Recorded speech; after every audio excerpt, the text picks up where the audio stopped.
Of form ক্যারিয়ারের অংশ, কিন্তু দায়িত্বহীনতা, বারবার একই ভুল লিটন দাসের নামের সঙ্গে জড়িয়ে বাজে শট খেলার সঙ্গে ব্যর্থতার ধারাবাহিকতা ধরে রেখেছেন বাংলাদেশ ওপেনার। তার উপর টিম ম্যানেজমেন্টের আস্থার প্রতিদান দিতে পারেননি আরও একটি ম্যাচে। একবার না পারিলে দেখো শতবার, তবে লিটন চেষ্টা করেছেন মাত্র 3 বার, তাতেই উপড়ে গেছে স্ট্যাম্প। এটা অপরিপক্কতা, ছেলে মানুষই নাকি একগুঁয়েমি? উত্তর লিটনের জানা। আগের 2 বলেও একই শট খেলার ব্যর্থ চেষ্টায় এলকেডির, তবে ব্যাটে বল লাগাতে পারেননি। তৃতীয়বারও বোলারের জন্য উন্মুক্ত রেখেছেন স্ট্যাম্প, যার পুরো সুবিধাটা নিয়েছেন মুজারাবানি। জিম্বাবুয়ের বিপক্ষে টি-20 সিরিজের প্রথম 3 ম্যাচে লিটনের সংগ্রহ 1, 23 ও 12। শেষ 10 টি-20তে একটিও হাফ সেঞ্চুরি নেই। সবচেয়ে ভয়ঙ্কর তার স্ট্রাইক রেট, 7 ইনিংসেই 100-র নিচে। লিটনের আউট হবার ধরন প্রশ্ন তুলছে বারবার, অথচ তৃতীয় ম্যাচের আগের দিনও লিটনকে আকুণ্ঠ সমর্থন জুগিয়েছে টিম ম্যানেজমেন্ট। লিটন দাস আমাদের অনেক কিছু দিয়েছে। সে বিশ্বমানের ক্রিকেটার। দারুণ এক বিশ্বকাপ থেকে সে মাত্র 1 ইনিংস দূরে, সেখানে অনেক রান করবে। একজন সিনিয়র ক্রিকেটার হিসেবে লিটন তার দায়িত্ব পালন করছে। আপনারা যা দেখেন তার চাইতে লিটনের অবদান অনেক বেশি।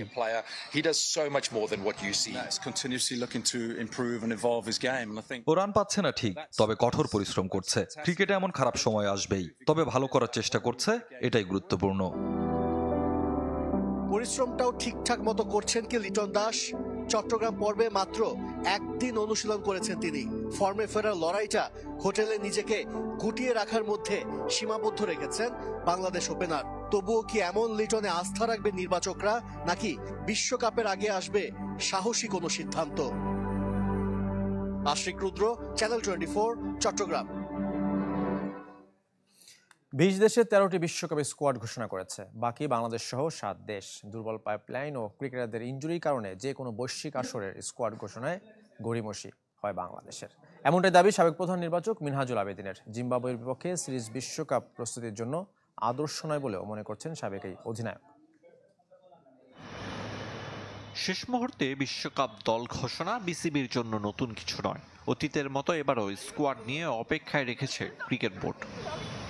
অবশ্য নিয়ম অনুযায়ী আইসিসিকে দেয়া হয়েছে ক্রিকেটারদের তালিকা। 24 মে পর্যন্ত টি-20 স্কোয়াড পরিবর্তনের সুযোগ থাকায় নীরব বিসিবি। গেল কয়েক আসরে দল গড়া আর ঘোষণার দায়িত্ব যার কাঁধে ছিল, সেই মিনহাজুল আবেদিন জানিয়েছেন অপেক্ষার কারণ। সীমিত সংখ্যক খেলোয়াড়ের মধ্যে আমাদেরকে দলটা গঠন করতে হয়, এবং প্লাস এখানে যদি কিছু ইনজুরি কনসার্ন যদি থেকে যায়, এই জিনিসটা মাথায় কাজ করে। এই জন্য অপেক্ষা করতে হয় যাতে মেডিকেল ডিপার্টমেন্ট থেকে সবার যাতে ফিটনেসটা আপ টু দ্য মার্ক থাকে, দেন দলটা ঘোষণা করা। টি-20 বিশ্বকাপ নিয়ে আগেভাগে বাড়তি প্রত্যাশা রাখার পক্ষে নন মিনহাজুল আবেদিন। জিম্বাবুয়ে সিরিজকে বৈশ্বিক আসরের প্রস্তুতির মঞ্চ বলতে নারাজ। সাগরিকায় ব্যাটাররা খেলতে পারেনি টি-20 সুলভ। 3 ম্যাচ পর্যবেক্ষণে নিরাশ হচ্ছেন না সাবেক প্রধান নির্বাচক। এটা দ্বিপাক্ষিক সিরিজ নিয়ে তো আপনার প্রস্তুতিটা চিন্তা করলাম। প্রিপারেশনটা আপনার শুরু হয় ওয়ার্ল্ড কাপে। সবসময় আপনি যখন একটা টুর্নামেন্টের ডেটটা দেয়, এর থেকে আপনার 2 উইকস আগে থেকে প্রিপারেশনটা শুরু হয়।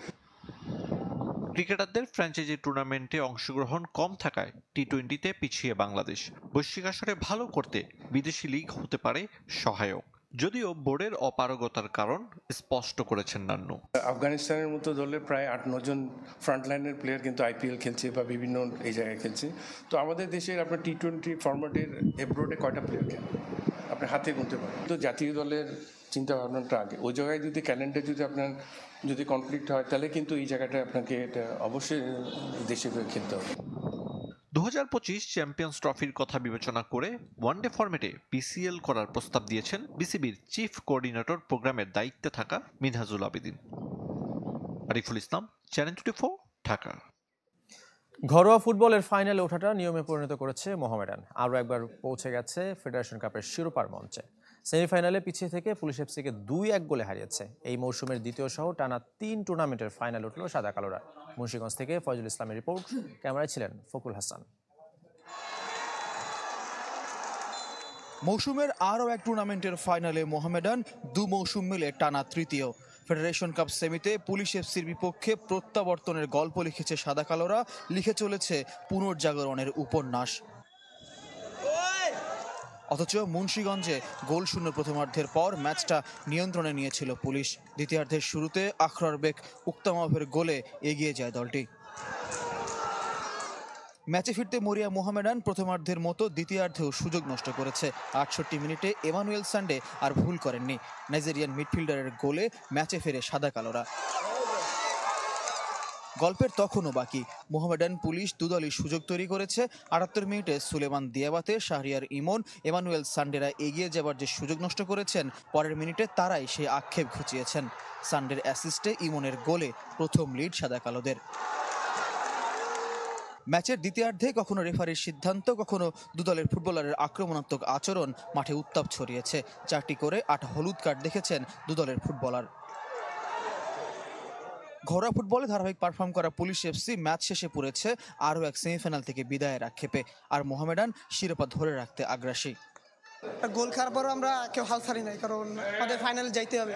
আমরা যেহেতু গতবারের চ্যাম্পিয়ন, আমরা ওই উদ্দেশ্যে আইছি। আবাহনী কিং দুইটাই বিগ টিম, দুইটাই ফাইট হবে। যে কেউ আসলে আমরা ফাইট দিব ইনশাল্লাহ। আমরা প্লেয়াররাও অনেক আশাবাদী ছিলাম যে একটা ট্রফি হয়তো থাকবে আমাদের ঘরে। সেই প্রত্যাশা নিয়েই খেলাটা স্টার্ট করছিলাম আমরা, ফেডারেশন কাপটা।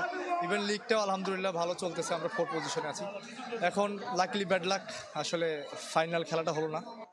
14 মে গোপালগঞ্জে বসুন্ধরা কিংস আবাহনীর দ্বিতীয় সেমিফাইনালে নির্ধারণ হবে মোহামেডানের ফাইনাল প্রতিপক্ষ। ফয়জুল ইসলাম, চ্যানেল 24, মুন্সিগঞ্জ। সাকিব আল হাসানকে দেখতে গিয়ে বিদ্যুৎ স্পৃষ্ট হলো স্কুল শিক্ষার্থী। কুমিল্লার 14 গ্রাম উপজেলার ধোরকড়া বাজারে ঘটেছে এমন ঘটনা। সন্ধ্যায় একটি প্রসাধনী প্রতিষ্ঠানের শোরুম উদ্বোধন করতে যাওয়ার ঘণ্টাখানেক আগে এমন ঘটনা ঘটে। সাকিবকে দেখতে ভিড় করেন স্থানীয়রা। লোকে লোকারণ্য হয়ে যায় পুরো এলাকা। এ সময় আব্দুল মালিক টাওয়ারের পল্লী বিদ্যুতের তারে লেগে আহত হন নীরব। এতে তার শরীরের অনেকটা ঝলসে যায়। আশঙ্কাজনক অবস্থায় তাকে দ্রুত 14 গ্রাম উপজেলা স্বাস্থ্য কমপ্লেক্স, কুমিল্লা মেডিকেল হয়ে ঢাকা মেডিকেল কলেজ হাসপাতালের বার্ন ইউনিটে ভর্তি করা হয়। এই দুর্ঘটনার পর সাকিব যান সেই এলাকায়। শেষ করব কুলে স্পোর্টস 24। ধন্যবাদ সঙ্গে থাকার জন্য।